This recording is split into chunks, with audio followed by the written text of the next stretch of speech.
이제 성경 말씀을 봉독하겠습니다. 오늘 우리에게 주시는 하나님 말씀은 창세기 45장 1절부터 8절의 말씀입니다. 구약 성경 71페이지 창세기 45장 1절부터 8절의 말씀을 저와 한 절씩 교독하시고 마지막 절은 합독하도록 하겠습니다. 요셉이 시종하는 자들 앞에서 그 청을 억제하지 못하여 소리질러 모든 사람을 자기에게서 물러가라 하고 그 형제들에게 자기를 알리니 그때에 그와 함께한 다른 사람이 없었더라.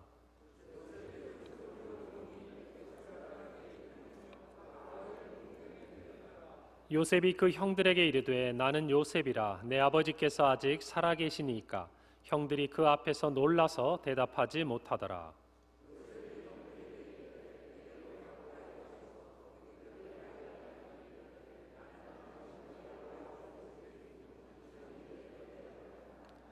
당신들이 나를 이곳에 팔았다고 해서 근심하지 마소서, 한탄하지 마소서. 하나님이 생명을 구원하시려고 나를 당신들보다 먼저 보내셨나이다.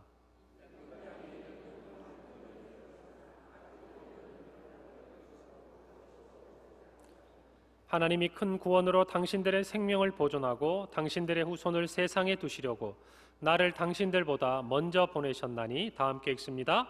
그런즉 나를 이리로 보내니는 당신들이 아니요 하나님이시라.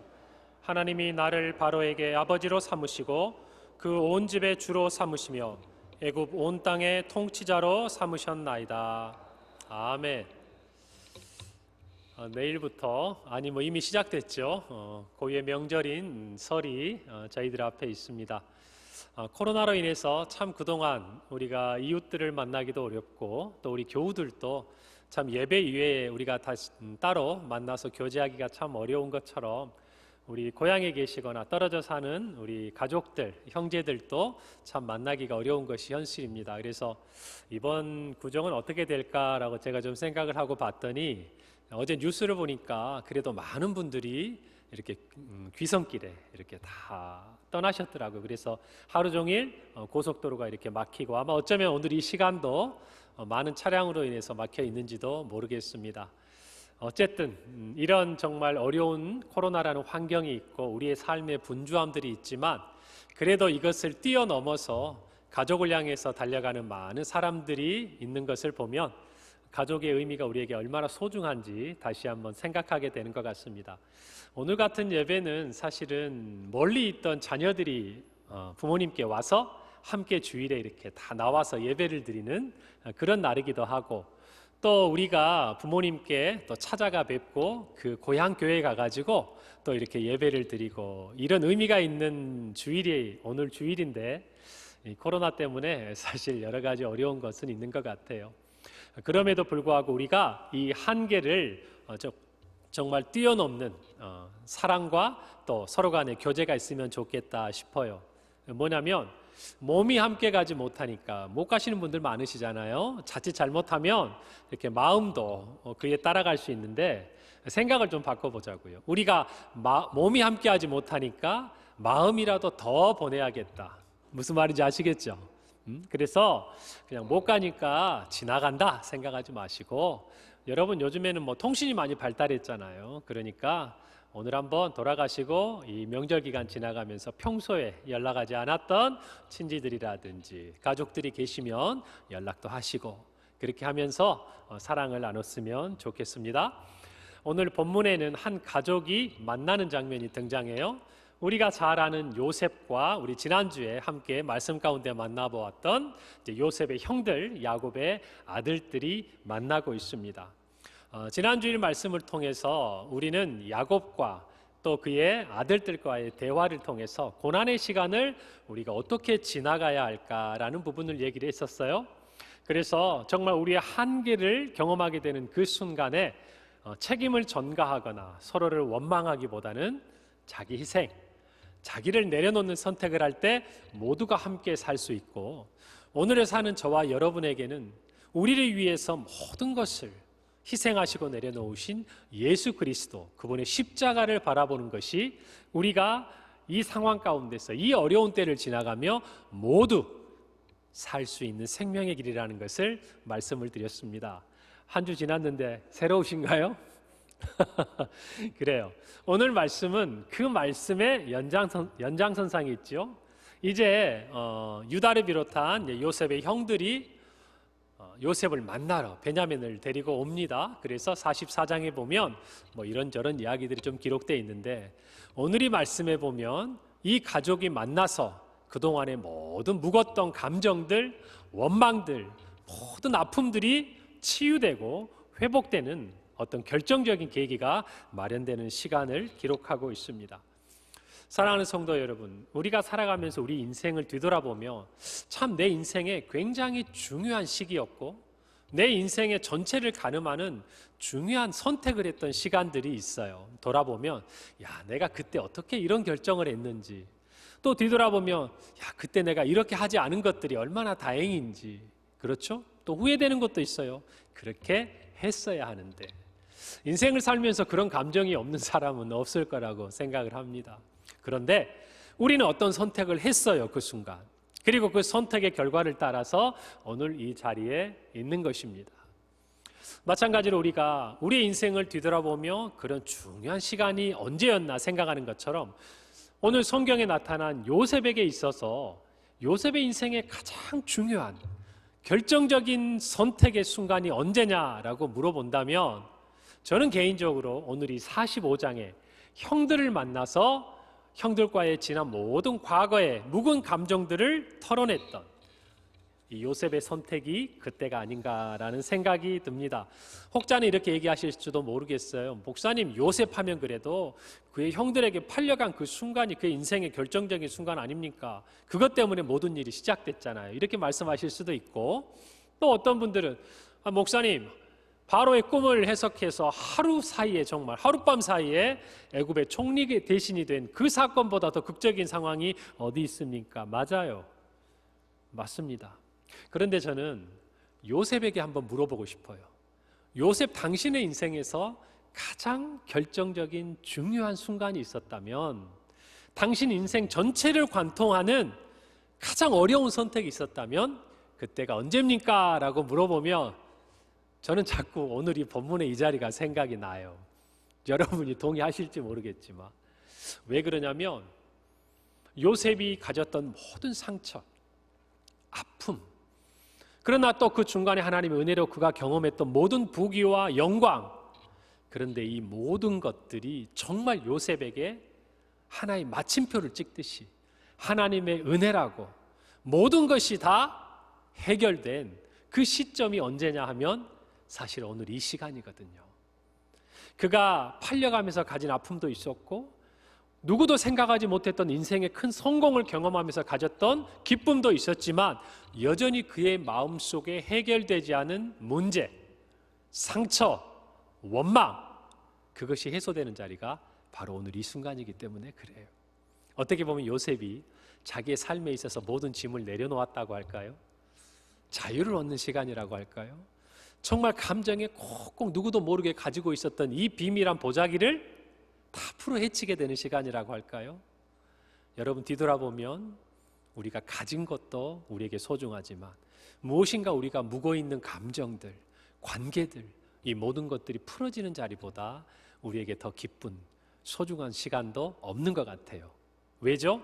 이 시간 이후에 우리의 삶의 자세와 우리의 시각이 달라지기 때문에 그래요. 그렇죠? 이제는 나에게 주신 은혜가 다르게 해석이 된단 말이에요. 요셉은요, 오늘 말씀해 보니까 제가 말씀드린 대로 한 가지 선택을 합니다. 그에게는 두 가지 선택을 할 수 있는 기회가 있었어요. 첫째는 형들을 용서하는 것이죠. 오늘 성경의 본문처럼. 두 번째는 뭘까요? 복수할 수도 있는 거예요. 복수라는 단어가 좀 부담스럽긴 하지만, 정말 나를 그렇게 냉정하게 애굽의 노예 상인들에게 팔아버렸던, 미디안 상인들에게 팔아버렸던 그 형들, 내가 그렇게 살려달라고 애원했지만 나를 외면했던 그 형들, 그런데 상황이 바뀌지 않았습니까? 이제는 내가 그 형들을 팔아버릴 수 있어요. 이제 그 형들의 생사 여탈권을 내가 가질 수 있어요. 그들을 내 노예로 삼을 수도 있어요. 그런 상황이 되었단 말입니다. 그럴 때 이 요셉이 어떤 선택을 하느냐, 오늘 성경은 우리에게 요셉이 용서를 선택했다라고 이야기를 합니다.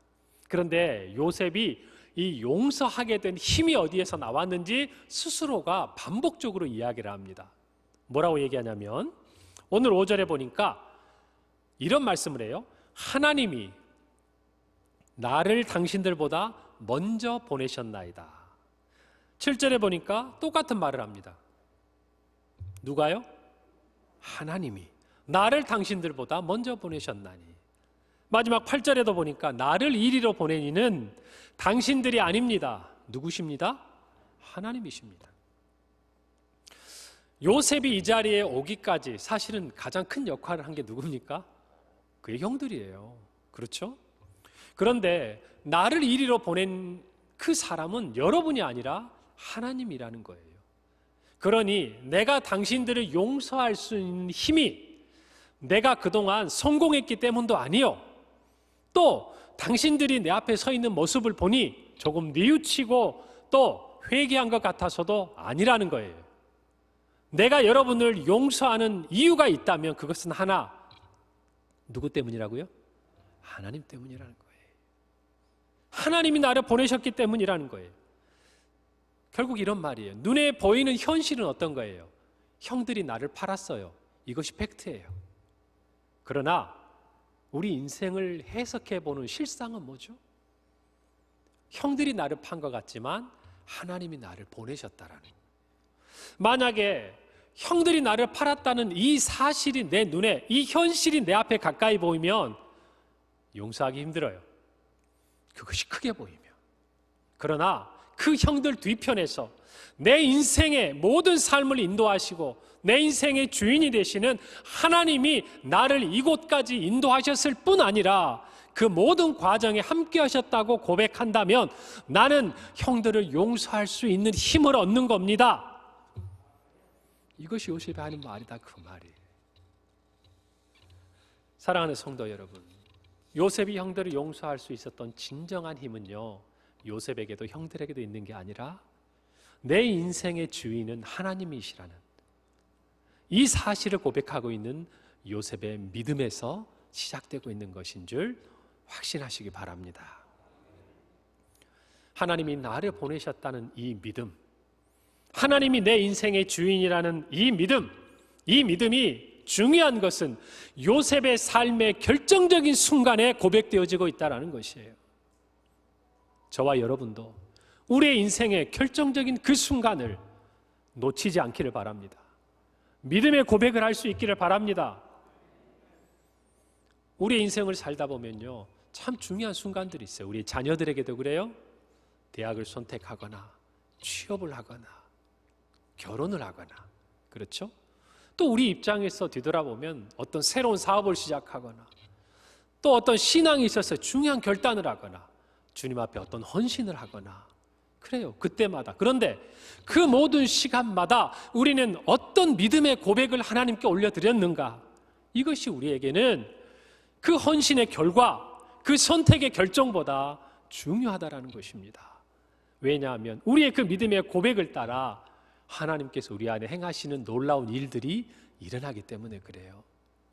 오늘 이 자리에 있는 젊은이들이 있다면 여러분의 선택에 있어서 가장 중요한 요소가 무엇인지 생각해 보세요. 여러분이 학교를 정할 때, 여러분이 취업을 할 때 여러분은 어떤 믿음의 고백을 가지고 나옵니까? 여러분이 배우자를 선택할 때 어떤 믿음의 고백을 가지고 결정을 합니까? 사랑하는 성도들이여, 여러분이 어떤 새로운 사업을 시작하고 교회 가운데 어떤 새로운 직분을 맡고 헌신과 섬김을 시작할 때 여러분은 어떤 믿음의 고백을 하나님께 드리며 그 자리를 나가고 있습니까? 저희 사촌 형 중에 열심히 대학 생활을 준비해서 취업에 좋은 회사에 여러 곳을 입사한 형이 있었습니다. 우리가 요즘에도 잘 아는 S, H 이니셜이라서 죄송합니다. 이런 몇 개 그 당시에 가장 좋은 기업들에 취업을 했는데 그 형이 선택한 기업은 그다지 매력적인 기업이 아니었어요.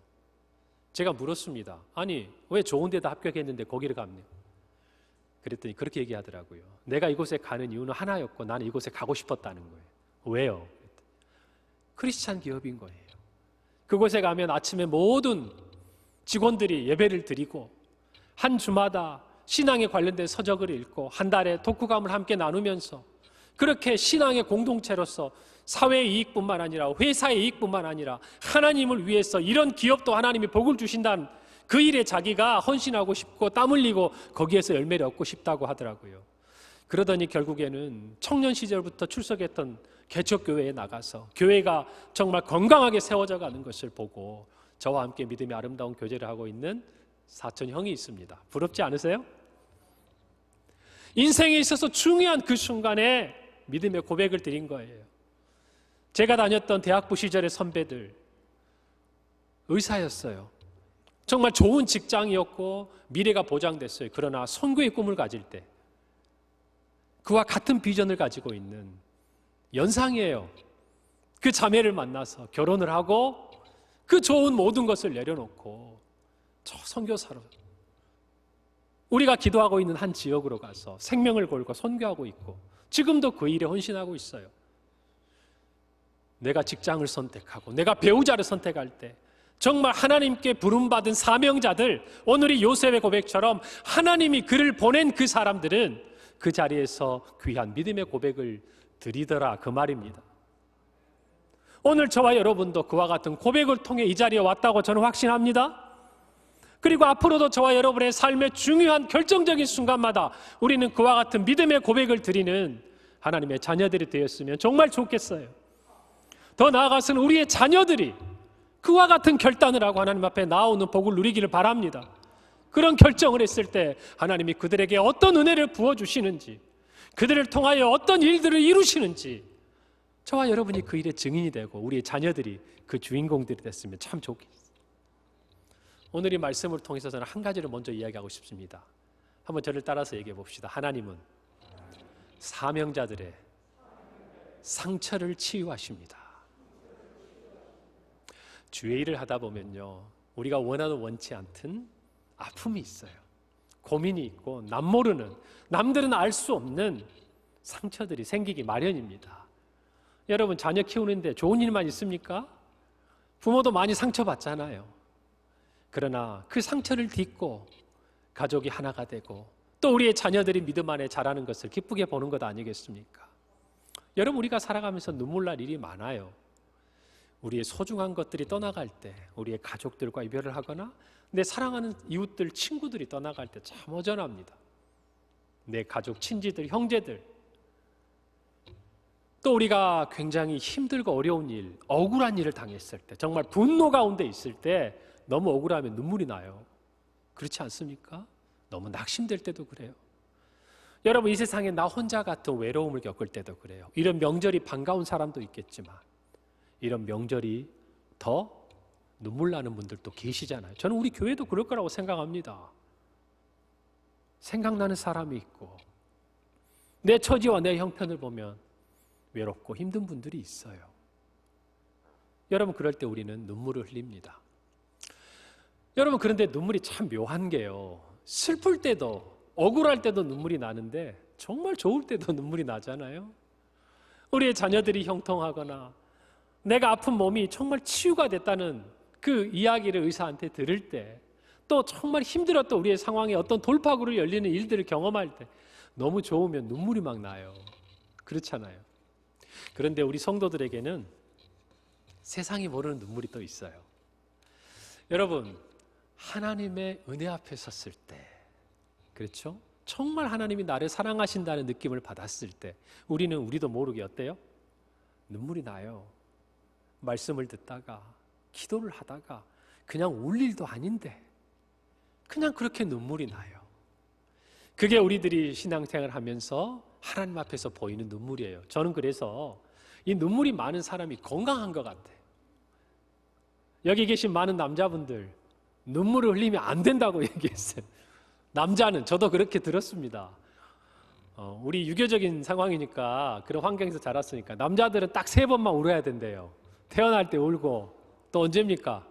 부모님이 우리 곁을 떠나갈 때 울고, 마지막으로 언제? 나라가 망했을 때 울고, 뭐 이렇게 얘기를 하지만 여러분, 그러나 저는 눈물이 많았으면 좋겠어요. 그만큼 건강한 거예요. 슬플 때 슬픔을 씻어낼 수 있고, 기쁠 때 정말 그 기쁨을 나눌 수 있고, 하나님의 은혜 앞에 섰을 때 그 은혜에 감사할 수 있는 그 눈물이 많은 우리 평강교회 성도들이 되었으면 참 좋겠습니다. 힘든 세상 오래 살다 보면 메말라 가잖아요. 감정도 메말라가고. 그런데 하나님 앞에서는 이 눈물이 펑펑 솟아나는 저와 여러분이 됐으면 참 좋겠습니다. 네, 그래요. 오늘 성경에 보니까요, 이런 눈물을 정말 누르고 살았던 한 남자가 울고 있어요. 그 사람이 누구죠? 요셉. 그는 평생 형에게 팔려간 그 시절부터 외로웠을 거예요. 가정을 이루기까지. 그렇죠? 그래서 어쩌면 눈물이 많이 부족했을 것 같아요. 누구 앞에서만 빼고, 하나님 앞에서만 빼고. 그런 그가 눈물을 흘리고 있는 것입니다. 그는 어떤 사람입니까? 1인지하 만인지상, 애굽왕 바로 밑에, 그리고 모든 사람이 우러러보는 자리에 있었던 애굽의 총리 대신이었어요. 그런데 그가 오늘 울어요. 그런데 우는 게 그냥 눈물을 훔치는 정도가 아니에요. 어떻게 울고 있습니까? 통곡을 합니다. 왜 통곡을 할 수밖에 없나요? 그가 그동안 가지고 있었던 그 응어리가, 그 아픔이, 그 상처가 아내에게도 자녀에게도 자기의 모든 함께 있는 이웃들 그 누구에게도 말할 수 없었던 어릴 적 그 상처가 터져 나오는 거니까 그냥 눈물이 또르르 흐르는 거 가지고는 감당이 안 되는 거예요. 옆에 있는 사람들을 다 급하게 물리치고 정말 바로의 궁에까지 그 통곡하는 소리가 들릴 만큼 한 남자가 그의 인생에 꾹꾹 눌러 놓았던 그 아픔을 토하고 있는 거예요. 여러분, 이 눈물을 이해하려면 우리는 요셉의 삶을 이해해야죠. 우리가 아는 얘기 잠깐 해볼까요? 그는 애굽의 변방에 있는 가나안 땅 부자였던, 족장이었던 야곱의 아들이었습니다. 그는 아버지의 사랑을 독차지했어요. 위로 10명의 형이 있었지만 아버지의 상속은 자기에게 주어진 것 같은 상징적인 채색 옷을 입고 다녔어요. 모든 게 꽃길만 펼쳐질 것 같던 그의 인생을 송두리째 뒤바꿔 버리는 사건이 일어납니다. 아버지의 심부름을 갔던 그 자리에서 형들이 자기를 죽이려고 했어요. 그러다가 그를 미디안 상인들이 지나가는 것을 보고 애굽의 노예로 팔아버립니다. 그때부터 그의 인생은 한 번도 그가 생각하지 못했던 삶이 펼쳐지기 시작했어요. 그의 곁에는 누구도 없었어요. 외로웠어요. 아팠어요. 늘 생각했을 거예요. 왜 형들은 나를 이렇게까지 시기하고 팔아버렸을까? 그의 삶의 시간들을 한번 되돌아볼까요? 그가 노예로 팔려간 나이를 성경학자들은 대략 17살 정도라고 생각을 합니다. 성경에 보면요, 기록되어 있어요. 그가 바로 앞에서 그 꿈을 해몽해서 애굽의 총리 되시는 때는 그때가 요셉의 나이가 30살이라고 기록하고 있어요. 그러면 7년의 흉년과 오늘 성경 6절에 있는 대로 2년이 지나고 앞으로도 5년이 남았으니까 우리가 9년이라고 생각해 보면 지금 요셉의 나이가 대략적으로 39, 40세 전후란 말이에요. 그러니까 우리가 생각을 계산을 해보면 어때요? 17살로 계산하니까 22년 정도의 시간이 지나서 처음으로 지금 누구를 만난 거예요? 자기를 팔았던 형들을 만난 것이에요. 만나기 싫었겠죠. 그런데 그 형들을 마주보고 있습니다. 거기에는 무엇도 있습니까? 어릴 때 나를 팔아버렸던 그 형들과 함께 있는 그 자리에 그 상처도 요셉에게 함께 있는 거예요. 사람들은 이런 생각을 해요. 이제 요셉이 총리 대신이 됐으니까, 이제 성공했으니까 그 상처는 다 해결되지 않았겠느냐. 아유, 그게 무슨 다 지나간 일들이지. 아니에요. 다른 사람 앞에서는 요셉은 애굽의 총리 대신으로 당당해요. 그러나 누구 앞에서는? 형들 앞에서는 나는 버림받고 팔려간 동생이에요. 그 상처가 마음속에 씻겨지지 않고 있는 것이에요. 성도 여러분, 우리는 잘 모르는 타인에게 상처를 받아도 그것들이 굉장히 우리를 아프게 할 때가 많이 있어요. 믿었던 사람들에게. 그렇죠? 그런데 우리 안에는 특별히 가족 안에서도 그와 같은 상처를 받는 분들도 많이 있어요. 제가 사역을 하다 보면 다른 사람과의 관계에서 받는 상처는요, 하나님의 은혜를 경험하면 많은 부분 해소가 됩니다. 치유가 돼요.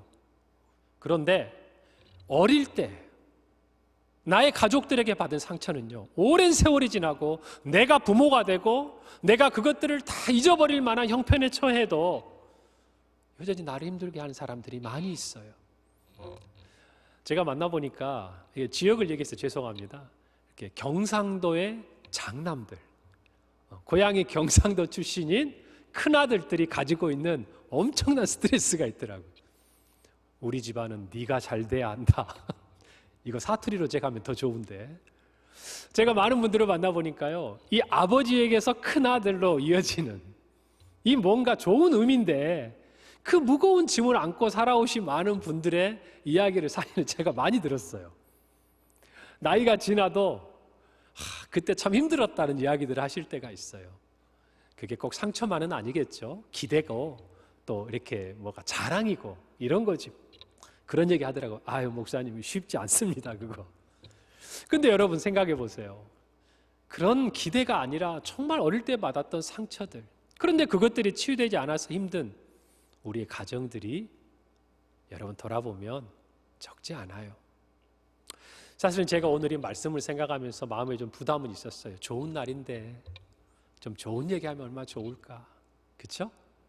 가족 간에 따뜻한 얘기하면 좋은데, 그런데 한편으로는 제 마음속에 와서 예배드린 우리 성도들 중에 이 명절이 더 마음 무거운 분도 계실 텐데, 이 명절에 뭔가 평소보다 더 마음 한켠이 정말 이렇게 편안하지 않은 성도들도 계실 텐데, 그러니까 제가 이 두 가지 마음이 좀 복잡했어요, 이 말씀을 생각하면서. 그래도 하나님께서 우리 모두에게 이 모든 상처들을 치유하시고 씻어주시는 회복의 은혜가 있는 오늘의 말씀이 되기를 바랍니다. 그래요. 여러분, 우리가 심리학에서 보면요, 어떤 외부적인 충격이 강하게 우리의 심리에 왔을 때, 예를 들자면 노예로 팔려가는 사건들이 요셉에게는 상황적으로 현실적으로도 충격이지만 심리적으로도 굉장한 타격을 입잖아요. 그런 상황에 우리가 잘 아는 단어 하나를 이야기합니다. 트라우마. 그렇죠? 그게 그냥 오랜 세월이 지나도 우리 마음속에 간직되어 있는 거예요. 그런데 이와 같은 트라우마를 간직하고 있는 사람들이 반응하는 첫 번째 단계가 뭐냐면 회피 단계예요. 뭐냐면은 그 상처, 그 아픔으로부터 도망가는 거죠. 도망가는 거. 그러니까 이런 얘기예요. 마치 나에게 그런 일이 없었던 것처럼 행동하는 거예요. 분명히 내 안에는 그 상처가 자리 잡고 있는데 사람들 앞에서는 내가 그런 일이 없었던 것처럼 더 웃고 더 막 그렇게 행동하는 거예요. 피하는 거예요. 여러분, 요셉도 마찬가지예요. 그가 성공했지만 요셉이요, 그의 아들의 이름을 짓는 것을 보면 우리가 알 수가 있어요.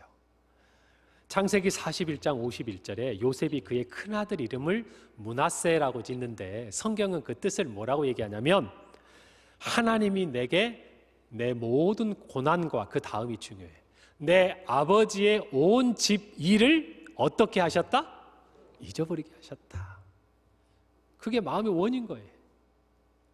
잊고 싶지만 잊을 수 없는, 얼마나 그게 원이 됐으면 아들에게 그 이름을 붙여주면서 이제는 내가 가정을 이루고 내 아들을 가졌으니 이제는 그것들을 잊으리라.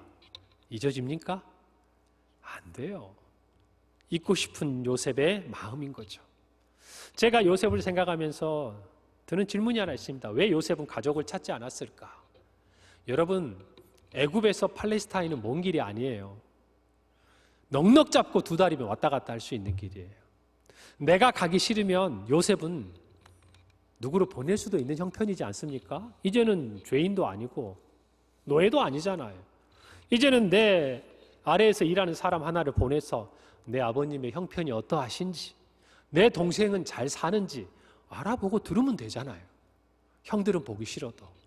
그런데 아예 발길을 끊잖아요. 아예 듣지 않으려 하잖아요. 뭐겠어요? 용기가 없는 거예요. 그 상처를 마주하고 싶은 마음이 준비가 안 되는 거예요. 그러니 어떻게 합니까?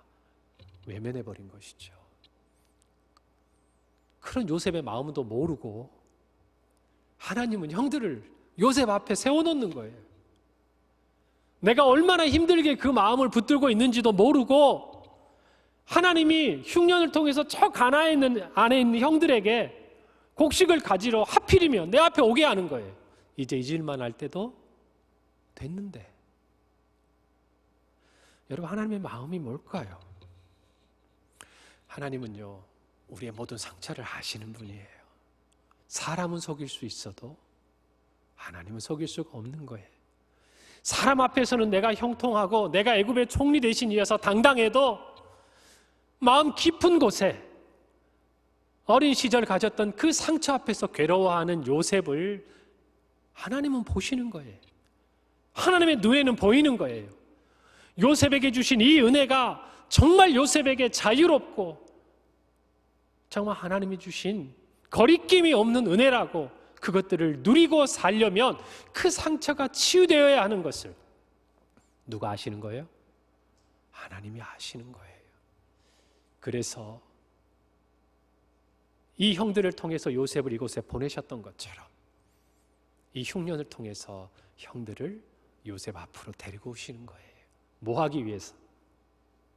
요셉의 상처를 씻어주기 위해서, 치유하기 위해서. 내가 보낸 요셉, 그로 말미암아 받은 상처 누가 책임지시는 거예요? 하나님이 책임지고 계시는 거예요. 여러분, 이 은혜가 저와 여러분에게도 함께 있는 줄 믿습니다. 우리의 모든 상처를 아시는 하나님은요, 때로는 우리가 싫어도 그것을 직면하게 하실 때가 있어요. 여러분, 그때 오늘 이 요셉의 고백을 기억하시길 바랍니다. 하나님이 그 일을 행하시는 거예요. 하나님이 저와 여러분을 치유하시기 위한 것이에요. 하나님께서 우리를 보내셨으면 하나님이 책임지시는 모습이세요. 사실 우리가 조금 전에 이야기하듯이 이 용서는요, 누구에게 가장 필요한 것이냐면 요셉에게 가장 필요한 것이었어요. 용서를 받아야 될 사람은 누구였죠? 형들이었어요. 그러나 정말 이 용서가 필요한 사람은 누구죠? 요셉이에요. 왜냐하면 형들은 그냥 죄책감 가지고 있었지 그 동생을 판 것 때문에 그들의 삶에 있어서 어떠한 어려움이 있었던 것 같이 보이지는 않아요. 적어도 외면적으로는. 그러나 요셉은 그가 그 모든 삶을 살아오면서 이 괴로움 앞에서 오늘 또 살고 있는 거거든요. 그러니 이 상처, 이 용서를 통해서 회복돼야 될 필요가 가장 큰 사람은 누굽니까?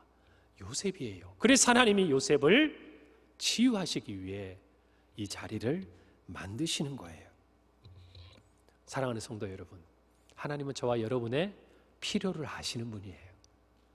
상처를 아시듯이 그 상처가 누구에게 치유받아야 하는지 그 절실한 필요도 하나님은 아시는 분이에요.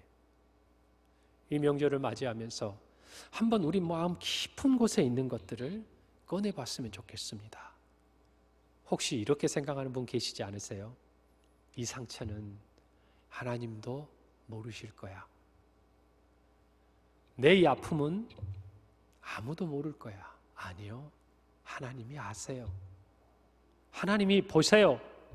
하나님이 우리보다 우리의 상처를 늘 직면하고 계세요. 우리는 도망가고 싶어도 하나님은 그 자리에 계세요. 히브리서 4장 15절, 우리가 너무나 잘 아는 말씀이죠. 뭐라고 기록하고 있습니까? 우리에게 있는 대제사장은 우리의 연약함을 동정하지 못하실 리가 아니요 모든 일에 우리와 똑같이 시험을 받으시니로되 죄는 없으시다 그랬어요. 모든 일에 우리와 똑같은 시험, 아픔, 상처 경험하셨어요. 하나님이 누구를 보내셨습니까?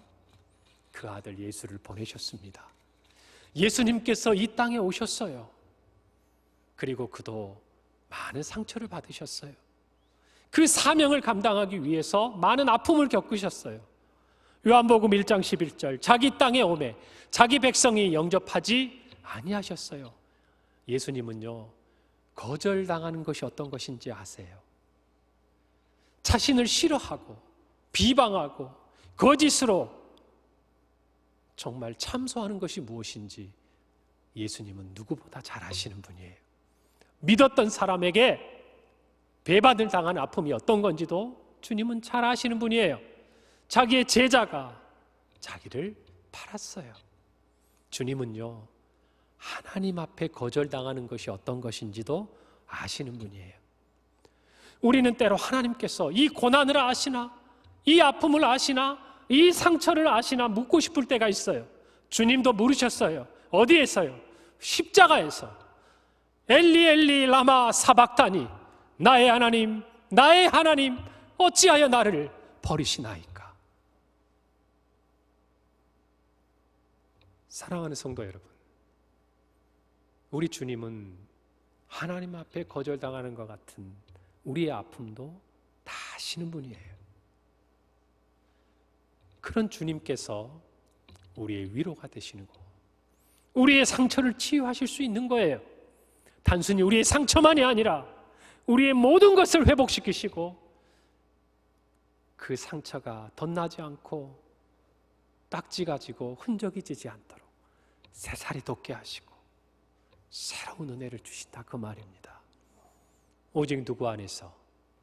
예수 그리스도 안에서 저와 여러분은 상처를 치유받습니다. 사랑하는 성도 여러분, 왜 주님이 우리의 상처를 치유해 주시나요? 주님께서 우리를 보내셨기 때문이에요. 여러분, 요셉은 다 알지 못했지만 하나님은 그를 사명자로 보내셨어요. 그를 통해서 그의 가족뿐만 아니라 온 인류를, 그 지역에 있는 많은 사람들을, 기근으로 다 죽을 수밖에 없던 사람들을 구원하셨습니다. 그를 사명을 주어 보내신 것이에요. 요셉은 그것을 알았던 것이에요. 그래서 그의 상처도 이겨낼 수 있었고 치유받을 수 있었던 것이에요. 저와 여러분도 마찬가지입니다. 여러분 중에 여러분 가정의 일대로서 신앙생활 하신 분들이 있을 거예요. 예수 믿는다는 거 하나 때문에 정말 애매하게 고난을 받고 핍박을 받고 부모님에게 상처가 되고 여러분 아픔 받은 분들이 있을 겁니다. 어쩌면 이 중에 그렇게 핍박하다가 예수 믿은 분도 계시겠죠. 여러분, 그러나 그 모든 상처가 예수 안에서는 치유되는 줄 믿으시기 바랍니다. 왜죠? 예수님께서 여러분을 여러분의 가정의 사명자로 보냈기 때문에 그래요. 할렐루야. 아멘.